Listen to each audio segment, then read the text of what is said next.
और माननीय विधायक जी का, धीरेन्द्र सिंह जी का बहुत ही बड़ा योगदान है यहाँ से। और प्रधानमंत्री जी ने ये आश्वासन दिया है कि आने वाले 2045 तक ये ऐसा एयरपोर्ट बनने वाला है जो पूरे विश्व में कहीं भी नहीं है। जब बड़ा कह के गए हैं जी। और क्यों माननीय मुख्यमंत्री जी क्या कह के गए? माननीय मुख्यमंत्री जी का आश्वासन ये है कि जो भी अब यहाँ से जितनी भी उड़ान भरी जाएंगी वो सब देशों के लिए जो होंगी, कोई भी देश छोड़ा नहीं जाएगा। 2027 का चुनाव भी आ रहा है, लगभग समय नजदीक है, माना जा रहा है कि ये उस चुनाव का शंखनाद है, क्या क्या कहोगे इस पर? 2027 का चुनाव पूरे रणनीति से जो जीता जाएगा, जैसे 2014 से जीतते आए हैं वैसे ही 2027 में भी जीतेंगे और उसके बाद में 2045 तक यही चलता रहेगा जन सैलाब। अच्छा, क्या लगता है 27 के चुनाव में कुछ बदलाव मिलेगा या ऐसे रिपीट करेंगे? कोई बदलाव 2027 में माननीय योगी आदित्यनाथ की ही सरकार आएगी। उसमें इन्होंने जो केंद्र में एक थोड़ा यूजीसी का जो मुद्दा है उससे थोड़ा सा जो है पब्लिक नाराज है। उसको क्या लगता है यूजीसी पे स्वर्ण समाज अभी नाराजगी जताएगा, चुनाव के नतीजे में कुछ बदलाव करेगा? अगर यूजीसी का मुद्दा खत्म नहीं होता यह अवश्य इसकी चुनौती होगी इसके लिए, भाजपा के लिए। भाजपा के लिए चुनौती होगी। फिलहाल तो रोक लगा रखी है सुप्रीम कोर्ट ने रोक लगा ली, लेकिन पूरी तरह से समाप्त नहीं हुआ। जब समाप्त हो जाएगा तो स्वर्ण समाज इस बीजेपी से पहले पूरा प्रसन्न था।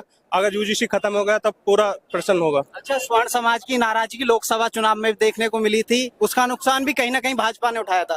क्या लगता है अब उत्तर प्रदेश का जो चुनाव है उसमें ऐसा तो नहीं होगा कि माननीय मुख्यमंत्री जी को उसका नुकसान उठाना पड़ जाए? देख, योगी आदित्यनाथ जी को इसका मुझे नहीं लगता इसका नुकसान होगा, लेकिन 2029 में अगर यूजीसी खत्म नहीं होगा मोदी जी को इसका नुकसान उठाना पड़ेगा।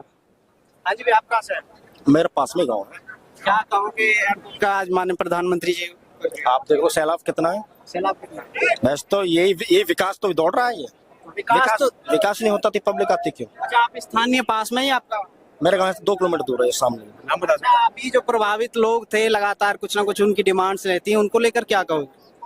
क्या करें दोबारा क्वेश्चन? जो प्रभावित हैं, युवा कहते हैं कि रोजगार के लिए लगातार ये यहाँ पे धरना प्रदर्शन करते हैं। मैं बताता हूँ उनके बारे में। उनको क्या, उन्हें पहले पैसा मिला, ठीक है, 5 स्टार होटल में खाना खा रहे हैं, थार निकाल रहे हैं, स्कॉर्पियो निकाल रहे हैं। किसान आदमी है, किसान आदमी को पहले सबसे जमीन खरीदनी चाहिए, ठीक है। बड़ी बड़ी बिल्डिंग बना रहे हैं, किसने कहा था? अरे किसान तो आदमी 2 रोटी खा के भी चैन से रह लेगा। जो पैसा मिला है उसको सही जगह लगाओ ना। वो पैसा खत्म हो चुका है और वही लोग यहाँ दिक्कत करते हैं, वो दिक्कत करते हैं लोग, ठीक है। और किसान हमें मुआवजा मिला है, हम भी तो यहाँ से आए हैं। अभी बताओ, हमने पैसा जमीन खरीद ली अपने को, हमने अभी घर नहीं बनाया अपना। क्यों नहीं बनाया? हमने जमीन खरीदी, आगे बाप बढ़ेगा, हम आगे लेंगे। 1 बीघा जमीन से लोगों ने 10 बीघा जमीन खरीद ली, तो ये किसान को फायदा मिला है? बताओ आप। जब पैसे को उड़ा देंगे आप तो कहाँ से मिलेगा ये बताओ? स्थानीय युवा जो रोजगार को लेकर कहते हैं वो क्या गलत कह रहे हैं? अरे भाई साहब, वही मैं कह रहा हूँ, रोजगार मैं कर ड्यूटी लगवाता हूँ। चलो मैं लगवा रहा हूँ अभी। जब घर से कोई निकलेगा नहीं ड्यूटी करने के लिए, मिलेगी क्या? घर बैठे ड्यूटी मिल जाएगी? अरे लोगों को मेहनत करनी पड़ती है नौकरी के लिए, जब मिलती है नौकरी, ऐसे नहीं मिलती नौकरी। अभी ठीक है, प्रधानमंत्री जी ने 42,000 पोस्ट निकाली है होमगार्ड की। कितने बच्चे, जितने भी युवा रोजगार है, क्या सब तैयारी कर रहे हैं? नहीं। किसान आदमी की जमीन बिक गई, सबसे पहले जो वो थार खरीदेगा, फिर उसके बाद में जो वो बिल्डिंगें बनाएगा। तो युवा तो जब घर से ही निकलना नहीं चाह रहा है तो फिर वो युवा है किस बात का? सब पैसा तो जो यही तुम ऐसी चीजों में इन्वेस्टमेंट कर रहे हो। युवा का जो है यहाँ के लोगों का वो इन्वेस्टमेंट ही गलत है, मतलब सबसे गलत है यहाँ के युवा को इन्वेस्टमेंट। ठीक है। हमारे यहाँ के प्रधानमंत्री, हम पारौली से आए, शिकारपुर से। आज प्रधानमंत्री जी करके गए, क्या कुछ सुना आपने उनको? जी हाँ, सुना। उन्होंने हमारे देश के लिए बहुत कुछ किया। जो पढ़े लिखे इंसान है वो उन्हीं के लिए नौकरियां, अनपढ़ के लिए कहाँ से नौकरी आएगी? लेकिन राशन भी दे रहे हैं, हर चीज, युवाओं को रोजगार भी दे रहे हैं, हर तरह से। पहले लोग वह खा जाते थे, लेकिन अब सीधे अकाउंट में आ रहा है सारा पैसा। तो सरकार मतलब अच्छा काम कर रही है, कोई भ्रष्टाचार कुछ ऐसा नहीं हो रहा? नहीं, कोई भ्रष्टाचार नहीं हो रहा। सरकार बहुत अच्छा काम कर रही है हमारे देश के लिए। योगी जी प्रधानमंत्री होने चाहिए, अगले प्रधानमंत्री योगी जी होने चाहिए। हम उनके समर्थन में। योगी जी तो 27 का चुनाव सीएम के लिए लड़ेंगे ना? कोई बात नहीं है, हम उनके लिए आज भी तैयार हैं और कल भी तैयार हैं। हम पूरा संघर्ष करेंगे हम उनके लिए। अच्छा, 27 के चुनाव का शंखनाद हो गया कह रहे हैं, क्या लगता है 27 के चुनाव में ये शुरुआत हो चुकी है?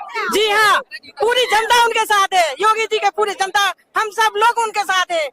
हम जैसे भी हम उनका पूरा संघर्ष करेंगे दिल से। अच्छा, पिछली सरकार और इस सरकार में कुछ फर्क देखने को मिल रहा है? पहले सपा की सरकार होती थी। जी हाँ, बहुत कुछ फर्क मिल रहा है। पहले आधा पार लोग मतलब कागजों पे काम होता था, लेकिन अब रियल में ऑनलाइन सारे काम हो रहे हैं।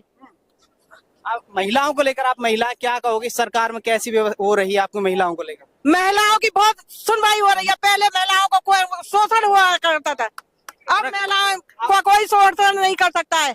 योगी सरकार में महिलाएं सुरक्षित फील कर रही है? बिल्कुल सुरक्षित है, कहाँ भी जंगल में कहीं भी जाए कोई डर नहीं है किसी प्रकार का। हम योगी जी मोदी जी के राज्य में बहुत सुरक्षित हैं।